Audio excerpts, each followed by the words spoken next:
Elections in a democracy is a strange thing. It can force the biggest of leaders to substantially alter their policies. Take, for instance, Moon Jae-in, the president of South Korea. China has been hurting South Korea's interests, but Moon has never been able to resist his love for the communist nation. Meanwhile, Seoul and Tokyo continue to share an uneasy relationship, despite being US allies, due to the atrocities dating back to the Japanese colonial rule. However, with South Korea set to go to elections next year, Moon's policies are changing. Moon himself cannot contest the 2022 elections due to term limits in South Korea.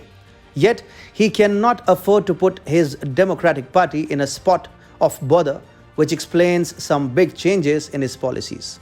Hi and welcome. This is TFI Global, the foreign affairs and geopolitical analysis arm of the TFI Media Group. I'm your host Atul Mishra, and in this video, I will explain how and why Moon has suddenly started to cozy up to Tokyo. Let's begin. South Korea's President Moon Jae-in is having some serious mood swings. At one moment, he wants to befriend China and irk Japan, but at the same moment, Moon wants to mend relations with Tokyo and isolate Beijing. At the end of the day, he is doing that because Moon knows that his pro-China image is hurting his Democratic Party's 2022 elections prospects. Consider this. Moon decided not to visit Japan on the occasion of the Tokyo Summer Olympics in July after a senior Japanese envoy described Moon's desire to meet with Japanese Prime Minister Yoshihide Suga as masturbating with himself.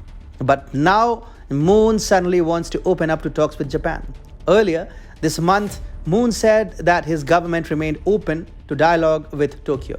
He reportedly wants to boost cooperation with Japan while resolving historical conflict between the two countries dating back to Japan's colonial rule in South Korea from 1910 to 1945. South Korea's president said, "Our government has always kept the door open for dialogue to jointly respond not only to our two countries' pending issues, but also threats facing the world, including COVID-19 and the climate crisis."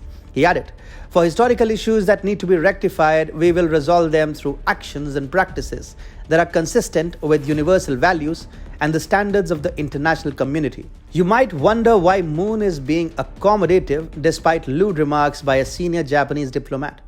Well, there are two reasons. Firstly, Japan's message may have been a little vulgar, but it was spot on.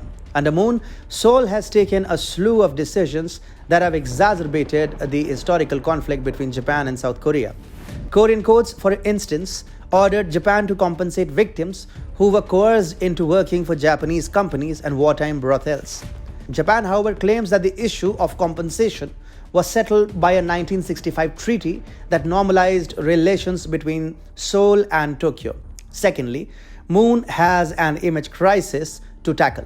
The South Korean president has been sitting in China's lap with a slew of pro-Beijing decisions and optics over the past few months. In South Korea, Moon and his center-left Democratic Party are facing accusations of kowtowing to Beijing and failing to take a tough stance against China's poor response to the COVID-19 pandemic. Moreover, decisions like pushing a tourist-focused Chinatown in South Korea's Eastern Gangwon province haven't gone down well with the people of South Korea, who hold a grudge against China's cultural imperialism, wherein Beijing tends to appropriate Korean cuisines, national heroes, and even Korean clothing. In such circumstances, Moon Jae-in's China pivot is not at all resonating with the popular opinion of China in South Korea. On the other hand, the conservatives are happily catching in on Moon Jae-in's blunders. Moon's pro-China and anti-Japan image militates strongly against the growing anti-Chinese sentiment. According to a recent poll by polling company Hankook Research and the Korean news magazine Saisine, China has replaced Japan as the country regarded most unfavorably in South Korea. Over 58% of the 1,000 respondents called China close to evil, while only 4.5% said that it was close to good. Meanwhile, Moon's opponents are cashing in on his pro-China image.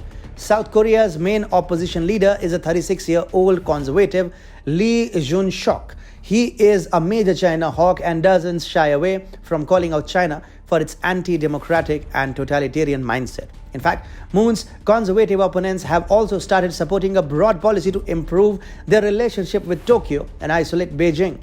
Meanwhile, Moon's pro-China image is simply giving too much of fodder to his opponents. They are capitalizing on his dipping popularity in order to push back against the center-left Democratic Party. Therefore, it makes sense for Moon to suddenly advocate better ties with Japan while sharing his pro-China image. However, it may be too late for Moon Jae-in and his Democratic Party. The fact remains that the Yoshihide Suga government in Japan simply doesn't want to deal with Moon. It is, in fact, waiting for a change of guard in South Korea. Tokyo understands that it can actually negotiate for better ties more convincingly with the conservative government in South Korea, likely to come to power next year. Moon may be having moon swings regarding Japan, but Suga is very clear about his South Korea policy. He will deal only with a conservative president who actually wants to maintain a safe distance from the People's Republic of China.